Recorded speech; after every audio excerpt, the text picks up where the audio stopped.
നമസ്തേ പ്രിയമുള്ള പ്രേക്ഷകരെ, നാം ഇവിടെ ചർച്ച ചെയ്യുന്നു നിങ്ങളുടെ നാളെ എന്ന ജ്യോതിഷ വിഷയം.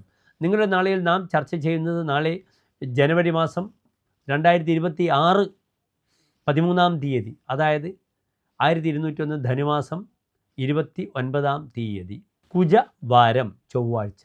നാളെ നക്ഷത്രം വിശാഖം നക്ഷത്രമാണ്. നാളത്തെ തിഥി വൈകിട്ട് 3 മണി വരെ ദശമി തിഥിയാണ്. പിന്നെ കറുത്തപക്ഷത്തിലുള്ള ഏകാദശി തിഥിയായി. എൻ്റെ പ്രിയപ്പെട്ട പ്രേക്ഷകർക്ക് മറ്റന്നാൾ ബുധനാഴ്ച അനിഴം നക്ഷത്രമാണ്, മുഴുവനും ഏകാദശിയാണ്. അതിനാൽ കൃഷ്ണക്ഷേത്ര ദർശനം, കൃഷ്ണന് വെണ്ണ നിവേദ്യം, പാൽപ്പായസം, തുളസിമാല വഴിപാടൊക്കെ ചെയ്യാനും ഏകാദശി വ്രതമെടുക്കാനും നാളത്തെ ദിനം വളരെ അനുകൂലമാണെന്ന് അറിയുക. നാളത്തെ ഒരു പ്രത്യേകത, നാളെ 3 മണിവരെ വിഷ്ടികരണമാണ്. കരണത്തിൽ ഏറ്റവും ദുർബലമാണ് വിഷ്ടികരണം. വിഷ്ടികാലേ കൃതം കാര്യം വിനാശം ഉപഗച്ഛതി.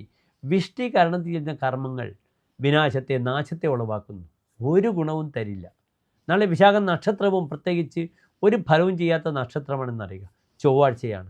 അതിനാൽ എൻ്റെ പ്രിയപ്പെട്ട പ്രേക്ഷകർക്ക് നാളെ ഒരു തരത്തിലുള്ള സാമ്പത്തിക വിഷയമായാലും മറ്റ് വിഷയമായാലും നാളത്തെ ദിനം അത്ര ശുഭമല്ല എന്ന് അറിയുക. അതിനാൽ വിശേഷിച്ചൊരു കർമ്മങ്ങൾക്കും ഒരു പുത്തൻ സംരംഭത്തിനൊന്നും നാളത്തെ ദിനം ഞാൻ സജസ്റ്റ് ചെയ്യില്ല, മുഹൂർത്തം തരില്ല. നാളെ എൻ്റെ പ്രിയപ്പെട്ട പ്രേക്ഷകർക്ക് വിശാഖ നക്ഷത്രവും ചൊവ്വാഴ്ചയുമാണ്. അതിനാൽ വരാഹമൂർത്തി സ്വാമി ക്ഷേത്രത്തിൽ ഭൂമി പൂജ ചെയ്യാം. ഭദ്രകാളി ക്ഷേത്രത്തിലും ഭൂമി പൂജ ചെയ്യാം. നിങ്ങളുടെ ദോഷങ്ങളൊക്കെ മാറ്റാം. കർമ്മദോഷം മാറ്റാൻ ഭദ്രകാളി ക്ഷേത്രത്തിൽ കർമ്മമുട്ട് അല്ലെങ്കിൽ ശത്രുമുട്ട് നാളികേരം കൊണ്ട് അടിച്ച് പ്രശ്നങ്ങൾ പരിഹരിക്കുക. അപ്രകാരം വരാഹമൂർത്തി ക്ഷേത്രത്തിൽ വരാഹമൂർത്തി പൂജ ചെയ്യുക.